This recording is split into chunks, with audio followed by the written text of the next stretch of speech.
जैसे बताते हैं नवाब साहब थे, नवाब साहब के ससुराल से दावत आई। सब दावत और होते, ससुराल वाली दावत बड़ी अहम होती।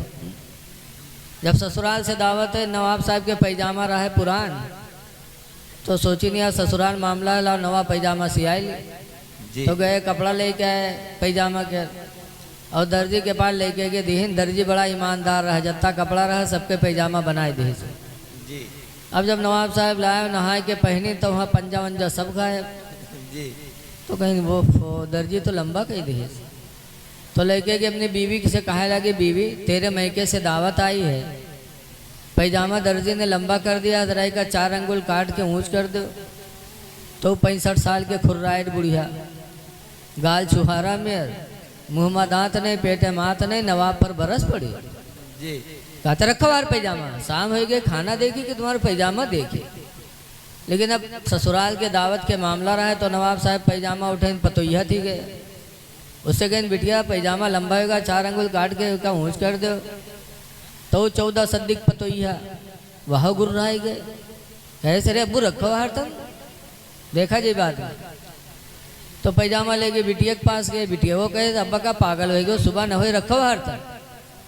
बहनिया से कहें तो बहनियों डांट दी, कह रहे भाईजान कहा होगा है तुमका, रखो काल देखा जाए।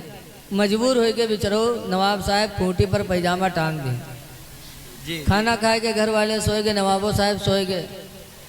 थोड़ी देर बाद नवाब साहब के बीवी की आंख खुली, तो सोचे हाय हमारा आदमी हमका इतना माना जाना था, एक काम कहीं सब नहीं किया, हमारे आदमी का कितना दुख हुआ होगा।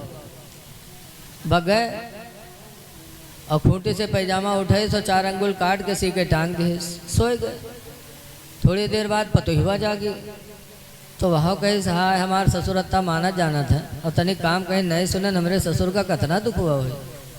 वह उठे गए खूंटे से, वह पैजामा उठाइस और 4 अंगुल काट के सी के टांग दिए, सोए गए। कुछ रात बढ़े बिटियावा जागी, तो बिटिया कहे हाय हमारा अब्बा अत्ता माना जाना था, थोड़ा काम कहीं हम नहीं सुने, हमारे अब्बा का कितना दुख हुआ हुई। वह बिटिया उठी गई, खूंटे से पैजामा उठाइस और 4 अंगुल काट के सी के टांग दिए, सोए गए। खुद सुबह होए से पहले बहनिया जागी, तो वह कहे साहब भाईजान हम करता माना जाना था, थोड़ा काम कहीं नहीं सुने, हमरे भाईजान का कितना तकलीफ हो। वह बहनिया उठी गई, खूंटे से पैजामा उठाइस और 4 अंगुल काट के सी के टांग दिए, सोए गए। सुबह जब भय तो नवाब साहब की बीवी कहा था अरे जाओ पैजामा सही कह दिया है पहन लो। अब नवाब साहब की खुशी ठिकाना नहीं, जल्दी जल्दी नहाए नो, नहाए के बाद गए खूंटे से पैजामा उठाए, और जब पैजामा पहने तो पैजामा का हुआ नेकर हो गया जी। तब पैजामा, तब नवाब साहब अपन फुफड़ी पीटे लगे, कहीं हाय ला यूँ का हो गया, पैजामा कतरा गया तो पैजामा के बजाय नेकर हो गया।